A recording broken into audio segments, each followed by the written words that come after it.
Hello and welcome. I'm Liam, the music reviewer. Wearing a jumper that I've already worn like 15 times already. Who'd I think I'm Buffalo staple. Thank you. And today we're going to be doing the long-awaited part 2 of vinyl and shit. I started it back pretty much round about when I got back into YouTube after like a year and a bit hiatus, and yeah, just going to be talking mainly about records at the moment. I'll probably get into talking about my memorabilia, CDs, cassettes and all that at a later date, but yeah, we'll just jump into it. It's pretty self-explanatory. The first record we're going to be just showing off here is the XX's debut album. They're self-titled. Got this back a few years ago whenever it came to my 20th, I think it was, and yeah, it's a nice little vinyl. I think most of the Young Turks, I think that's the label they go by, yeah, Young Turks, most of their records seem to have a good wee kind of design, and that the one for their latest album was really nice. It was quite reflective and whatnot, and that's just kind of like, just as you would imagine, just kind of like more, I don't want to say 3D, but there's definitely like more of a layer to it, and then yeah, just kind of plain white album, and I really do enjoy this. I think people kind of slate it for being a bit boring, and while I do think that if we went for Jamie XX, it would probably not be nearly as interesting as it is. I do think their debut album is one of my favourite debut records of, well, I don't know how far back I'd go really, but I do think that for a debut record I have a lot of fun with it. I come back to it time and time again, and just yeah, I enjoy it quite a fair bit. Next up we've got the only Weezer record that I've got, which I'm quite ashamed of, and that's their White Album, which I'm not ashamed of owning because I do think that this was really getting back on track. Everything Will Be Alright in the End back in 2014 was a good time, but this was definitely an album that I would say is almost as good as something like Pinkerton or the Blue Album. In terms of the vinyl itself, just classic black. There's kind of and then fold here and whatnot, just kind of nice wee like pictures and all that. In terms of the quality of the record itself, it was a surprise gem for me in 2016. Just had a good time with it, and whenever I feel like I just want to kind of chill out and have fun, it is just a unapologetically fun pop rock album. So if you feel that you've went off them because of the noughties, then I don't blame you at all, but this is definitely worth checking out.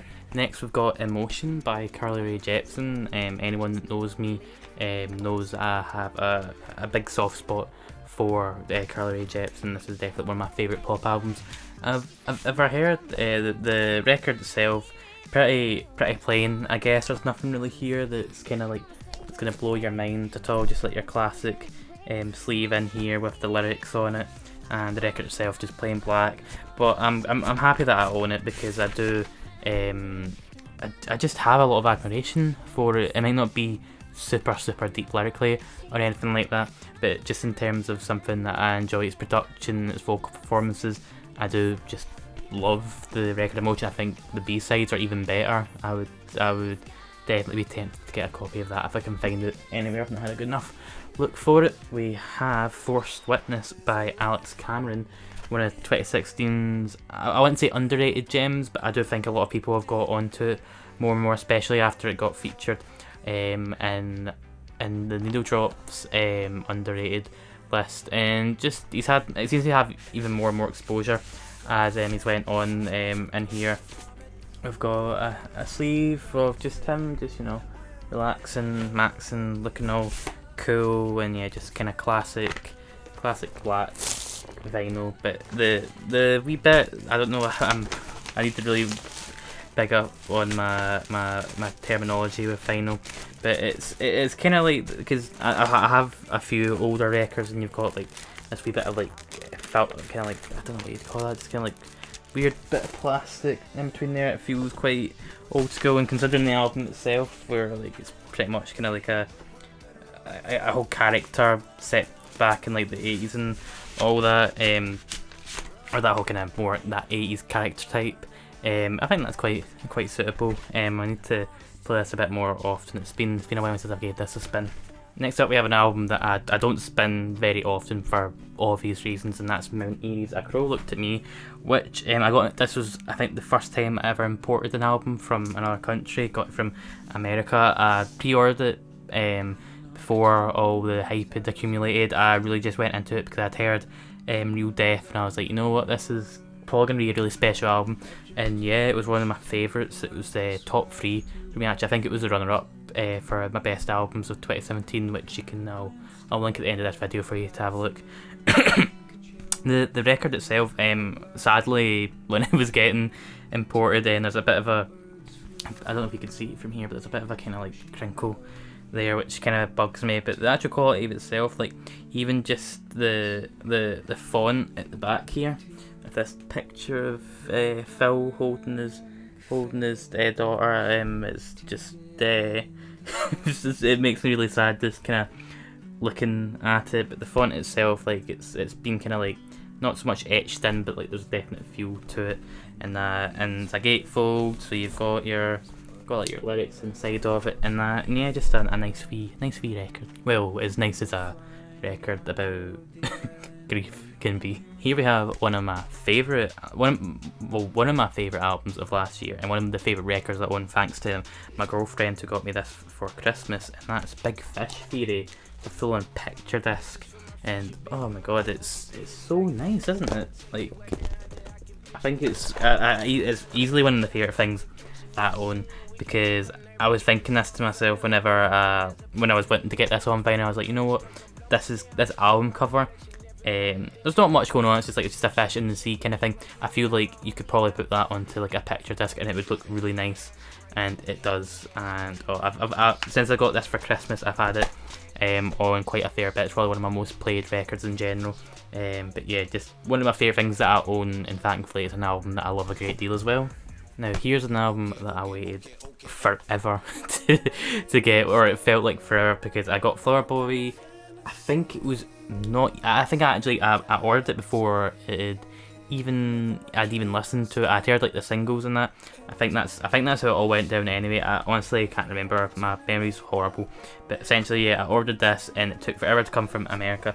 Thankfully, and it's in quite good state, and it's such a, it points like inside.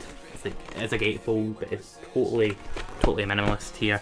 And actually, it says here that like he had a photographer that took some sick photos, and then our agent said that it couldn't happen, so he just ended up using cell phone pics. It's even just without knowing anything about Tyler, you get a sense of like some sort of charm from, and the vinyl itself is just a lovely like transparent like honey orange colour, which is easily one of the most like one of the nicest looking vinyl I own.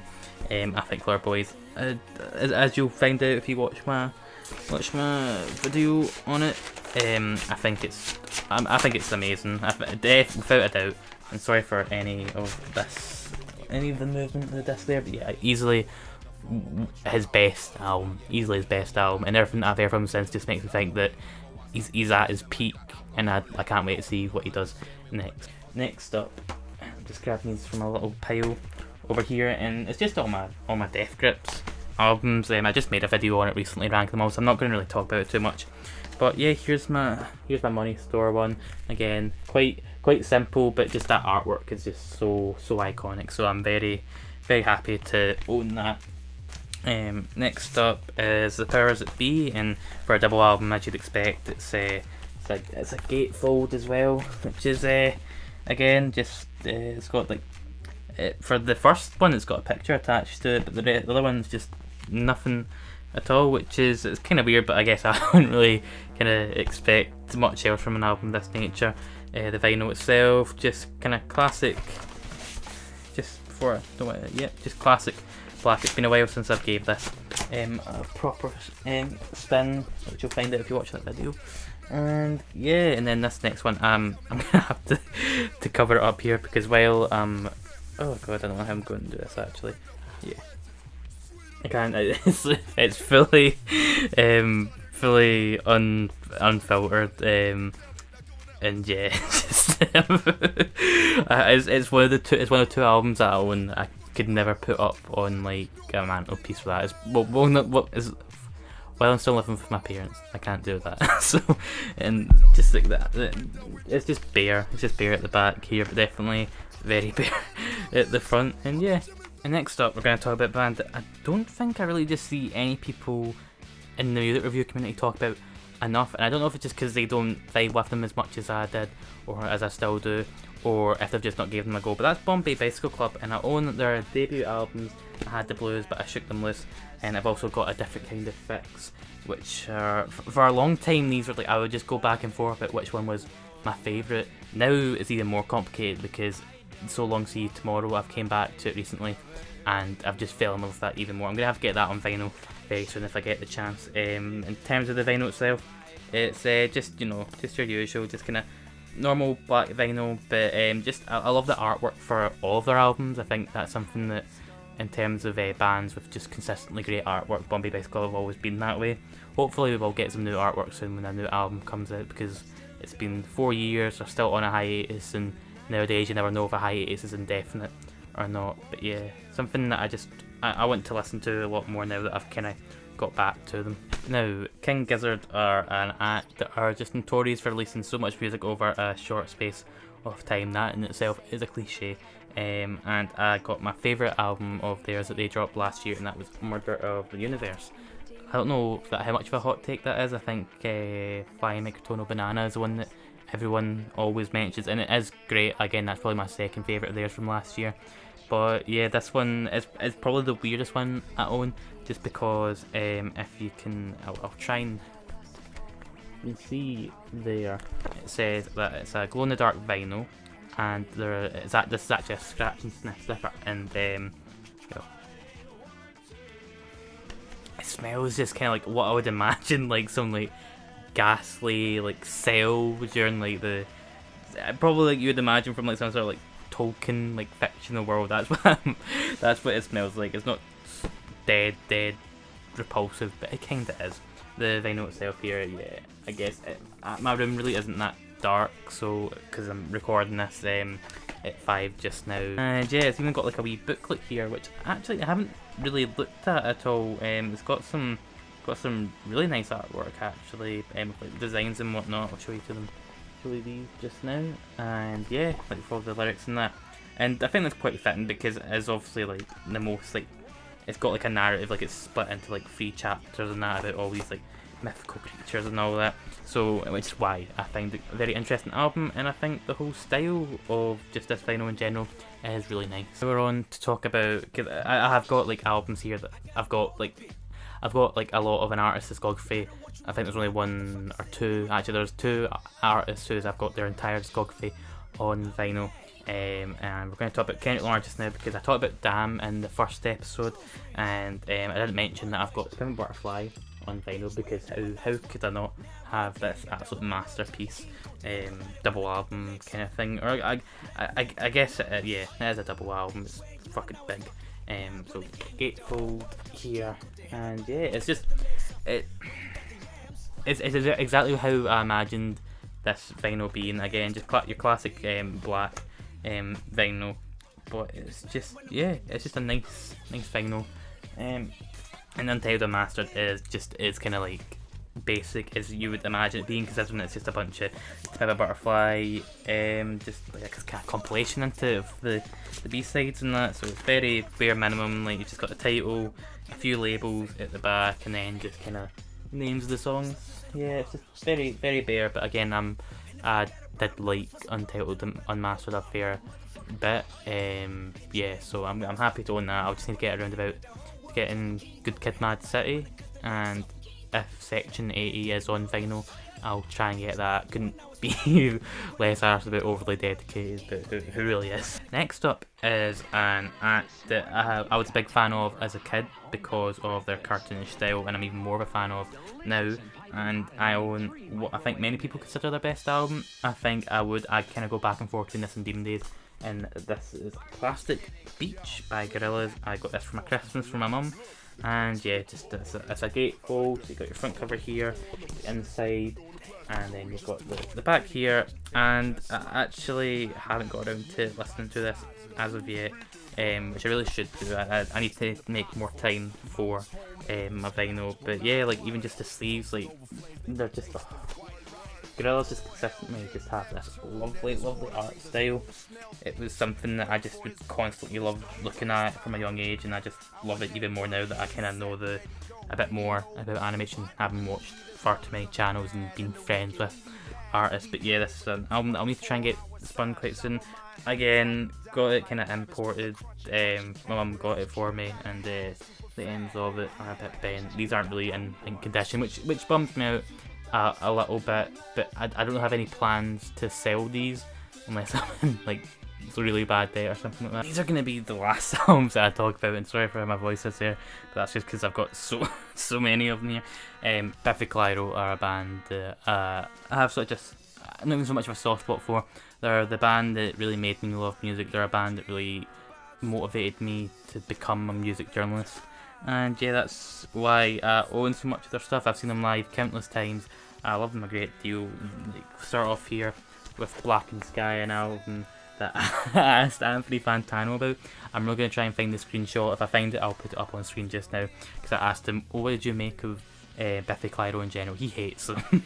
So I've always been somebody that just kind of like, I enjoy Anthony Fantano's content, but I really don't care whether or not he likes something that I don't, because like my favourite band are just one of these acts that he doesn't like.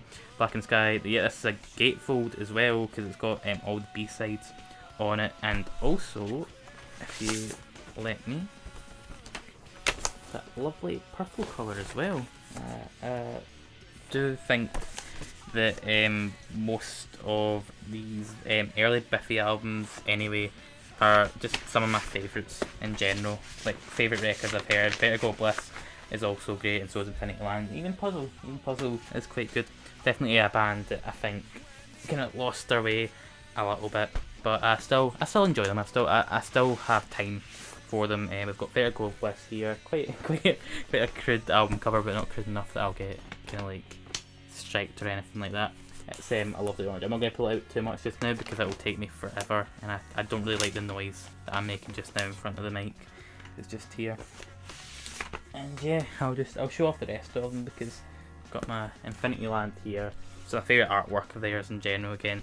Then we've got Puzzle, which I actually got on Record Store Day back in 2015. This was quite interesting actually, because it came out on Record Store Day. I woke up at 6 o'clock, went to Record Store Day to pick it up. The person in front of me took the last copy of it. I was raging, complaining about it on Twitter. Not so much of a case of real fans, like that's a whole shitty thing, but more a case of I've been wanting this album for so long, it was going to complete my collection. And then somebody on Twitter who, sorry, I forget who it was. I want to say that it was my friend Natalie, lower than that, and I'll need to double check if that is or not, because my memory is horrible if you haven't already got that message already. But yeah, they sent it down to me, and it's again one of my most played vinyl that I've got. Then there's Only Revolutions here, which I got, I don't know when I actually got it. Again, I think this was one of these records that this was before the whole like vinyl boom when it came back, so I think this is actually a repressing of it that I got not too long after Puzzle. So Puzzle wasn't really completing my collection, it was more just that out of all the vinyl that I could actually get at that time, because you could only buy the original pressing of Only Revolution for, I think it was like at least 100 quid. It was absolutely ridiculous. Then we've got what have we got here? I've got Opposites, and it's a double album as well. They've actually separated into two here. If my memory is correct, I do think that it came with an original sleeve that you could like put it into, but maybe I'm remembering that wrong, because there's not many double albums where like it actually splits into, at least from what I own. And yeah, this is their latest one. I'll eventually do a Biffy rank thing, so I'm not going to make my opinions too obvious on what I think of all these albums, but excuse me, I'm very happy that I own them, because they're one of my favourite acts ever. Do I think they're one of the best acts ever? Probably not, but to me, just personal significance and whatnot. But yeah, it's been vinyl and shit. Number 2. It's been good just to talk about these vinyl. If you like this, if you like to see this content, this kind of content more often, then yeah, just let me know in the comments below. I don't know if you've noticed there, but we've got something playing in the background there. Not any audio. Wonder what that could be. Maybe you should subscribe, and you'll find out soon enough. But yep, I've been Liam the Music Reviewer, that's been Vinyl and shit. I'll see you guys very soon, stay safe and stay hydrated.